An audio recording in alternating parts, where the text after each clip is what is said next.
permitió que se hicieran preguntas de los medios de comunicación a los mandatarios y seleccionaron a Sara Pablo de Grupo Fórmula como la corresponsal de un medio mexicano corporativo para hacer una pregunta a los tres mandatarios. El presidente López Obrador respondió de esta forma, de una forma que les molestó, les dolió muchísimo a los medios de comunicación corporativos. Él enseñábamos hace rato esta esta portada digital del Universal, se la va a poner don David en pantalla.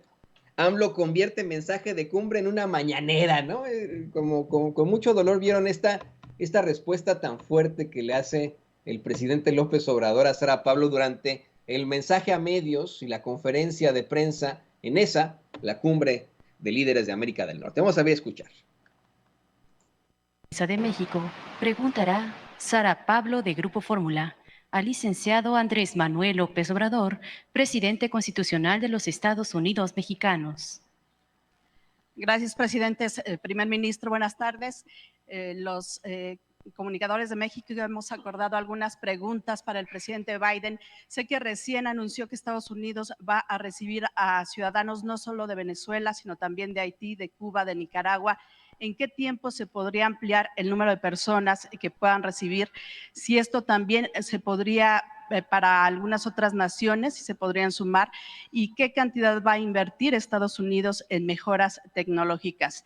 Al presidente López Obrador preguntarle cómo se va a preparar México para recibir a todos los migrantes que va a expulsar Estados Unidos, en qué consiste este nuevo centro migratorio que se va a construir en el sur de México, qué funciones va a tener y si después de esta cumbre pues podremos ver un cambio realmente en las políticas migratorias, en el trato que reciben los migrantes concretamente. Y finalmente, hablar también para el presidente Biden del tema del fentanilo, qué acciones concretas se van a llevar a cabo, qué impacto podría tener esta detención de Ovidio Guzmán, dado que el cártel del Pacífico es uno de los principales productores de fentanilo.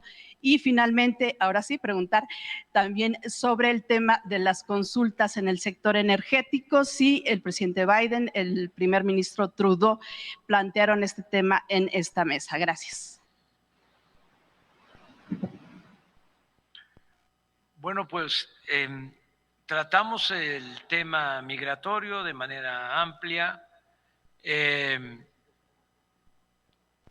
luego que hay cooperación con el gobierno de Estados Unidos y al mismo tiempo tenemos el compromiso de proteger a los migrantes. Lo que ha planteado el presidente Biden es absolutamente cierto. Si atraviesan nuestro país y en algunos casos otros países de América Latina para llegar a Estados Unidos, los migrantes corren muchos riesgos, empezando porque son víctimas de los traficantes de personas, coloquialmente conocidos como coyotes o polleros, que les cobran una cantidad para llevarlos al norte. Esos polleros, coyotes, tienen redes y a su vez contratan camiones, trailers. En una caja de un tráiler pueden transportar a 300, 400 personas. Son constantes los accidentes en las carreteras de México, desgraciadamente. Y lo peor es que muchos migrantes son secuestrados por la delincuencia, asesinados, algo muy triste, muy doloroso. Por eso hablo de la protección. Nosotros lo que queremos es una solución de fondo. Siempre lo hemos sostenido, que la gente no deja, también como lo planteó el presidente Biden, sus pueblos, a sus familias por gusto, lo hacen por necesidad. Entonces, siempre hemos planteado que hay que atender las causas, que hay que procurar que la gente pueda trabajar y ser feliz donde nació, donde están sus familiares, sus costumbres, sus culturas, y que se necesita invertir en el desarrollo de los países con más desigualdad y pobreza, que la migración sea opcional, no forzosa. En tanto logramos eso, porque no quitamos el dedo del renglón, México con pocos recursos está ayudando, ya lo expresé, en comunidades de Honduras, de El Salvador, ya vamos a empezar en Guatemala, en Belice, pero necesitamos impulsar más el desarrollo y el bienestar para garantizar oportunidades a quienes se ven obligados a emigrar de sus comunidades. No tenemos pensado construir ningún centro en el sureste para la migración. Lo que hacemos es ayudar con albergues, con atención médica, con alimentos a los migrantes. Y celebramos el que el gobierno de Estados Unidos haya tomado la decisión de ordenar el flujo migratorio en el caso de nuestros hermanos venezolanos, y tengo entendido ya este plan se va a extender, se va a ampliar beneficio de otros migrantes de otros países.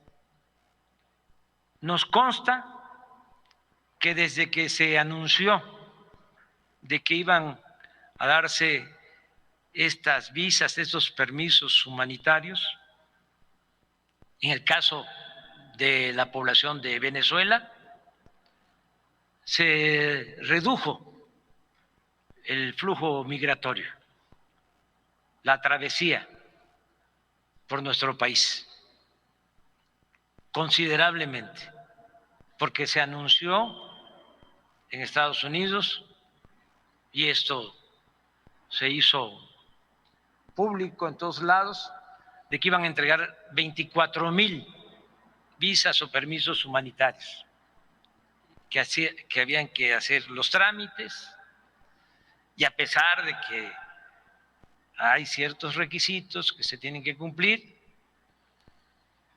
la gente optó por esa opción. Se abrió una vía que no existía. Todo era llegar a Estados Unidos arriesgando la vida. Ahora, con este mecanismo aprobado, pueden hacer su solicitud y les puede llevar tiempo, pero hay la esperanza de que se va a lograr el propósito de ir a Estados Unidos a trabajar, a vivir. Eso nosotros lo celebramos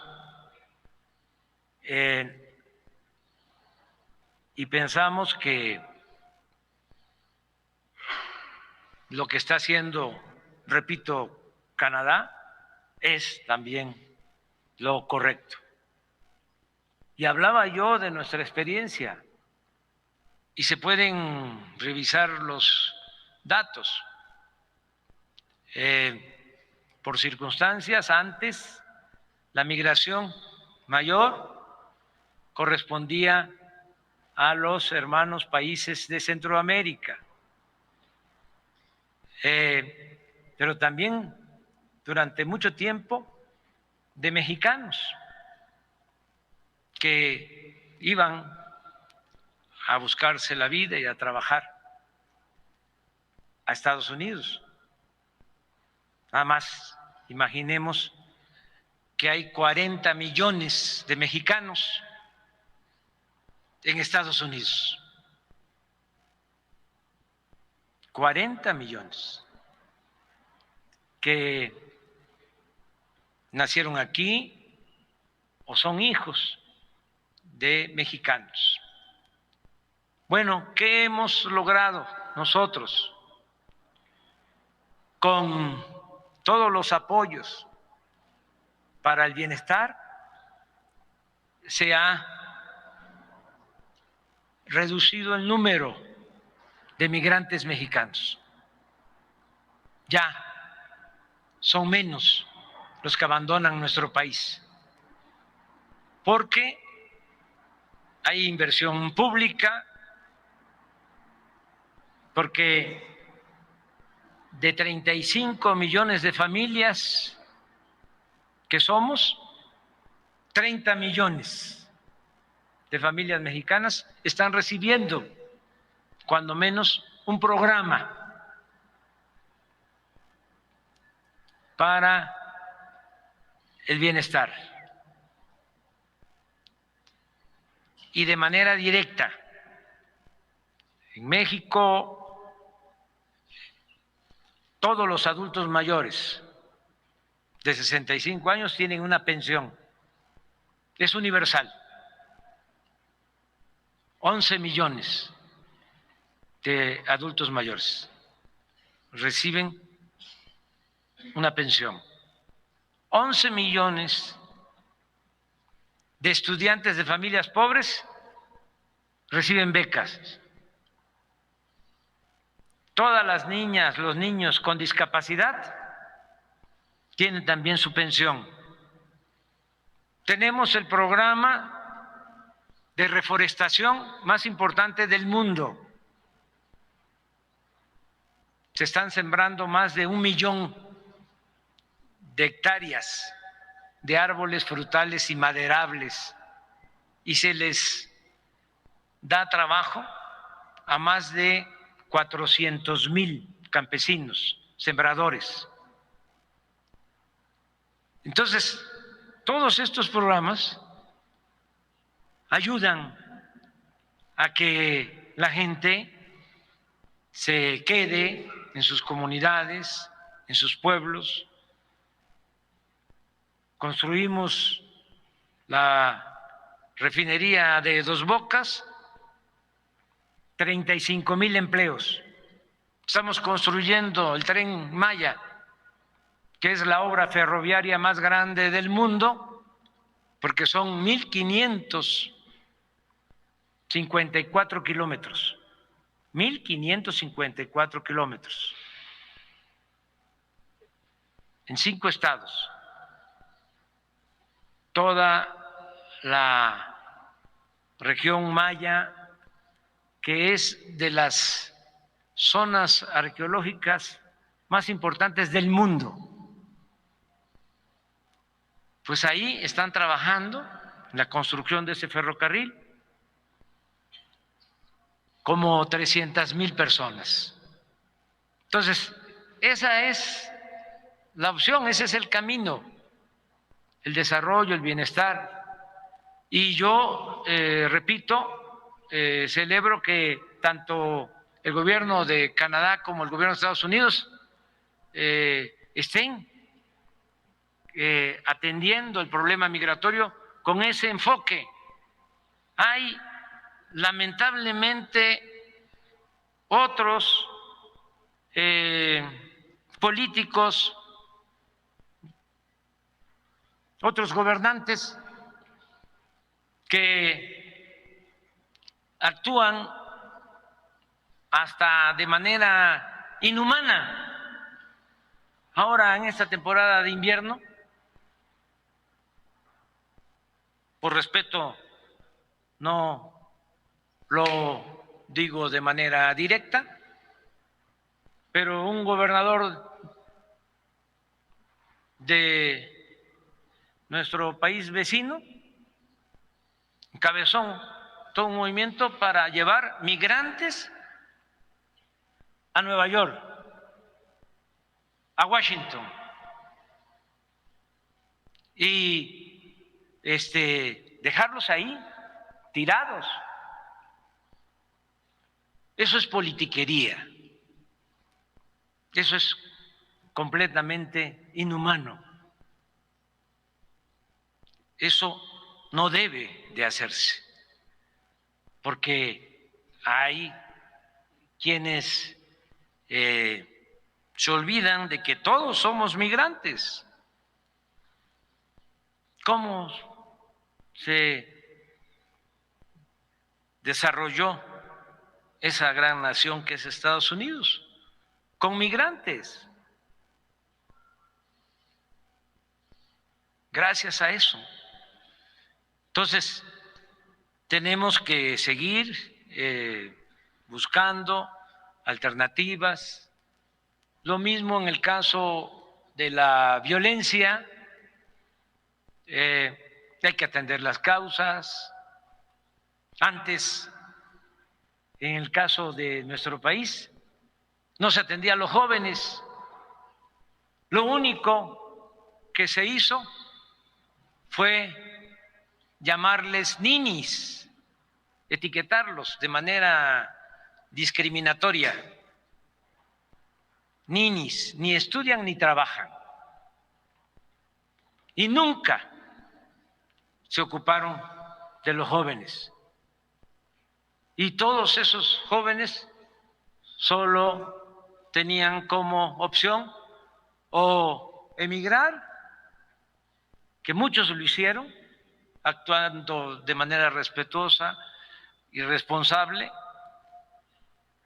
y otros también se buscaban la vida cuando no había oportunidades en lo que se llama la economía informal, que es buscarse la vida en la calle, como se puede, sin caer en actividades ilícitas. Desgraciadamente algunos sí tomaron el camino de las conductas antisociales, pero no se atendía a los jóvenes. Ahora hay un programa dedicado a los jóvenes que no existía. Hay 2.400.000 jóvenes que están contratados, que trabajan como aprendices. ¿Qué estamos haciendo? Quitándoles el semillero, la reserva a los grupos de la delincuencia, que no enganchen a los jóvenes, que no se los lleven, que nosotros podamos darles oportunidades a los jóvenes. Eso es lo que estamos haciendo en México. Y termino también subrayando otra diferencia importante. No hay corrupción en el gobierno que represento y no hay impunidad. Está bien marcada, bien pintada la raya. Una cosa es la delincuencia y otra cosa la autoridad. No hay asociación delictuosa como era antes, que llegamos al colmo y da hasta vergüenza decirlo, que los encargados de garantizar la seguridad pública estaban al servicio de las organizaciones criminales. Eso ya no sucede en México. Por eso, en esta reunión que hemos tenido,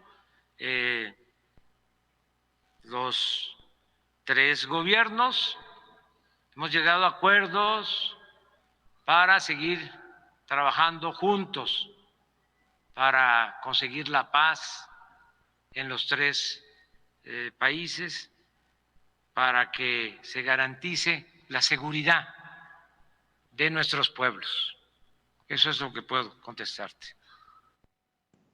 Bueno, pues ahí lo tiene usted. Esta respuesta que dio el presidente López Obrador le dolió muchísimo a los conservadores en México. Quisieron comparar esto con una respuesta en la conferencia de prensa mañanera. Me pareció a mí verdaderamente lamentable, pero fíjese, detalla los acuerdos en materia migratoria a los que llegó el presidente Biden.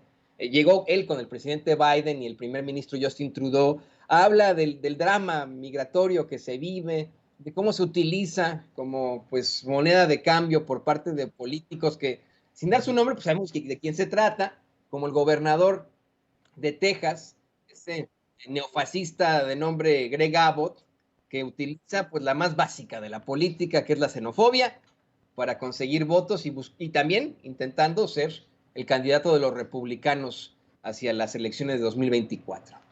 Y bueno, le pido a don David que nos grabe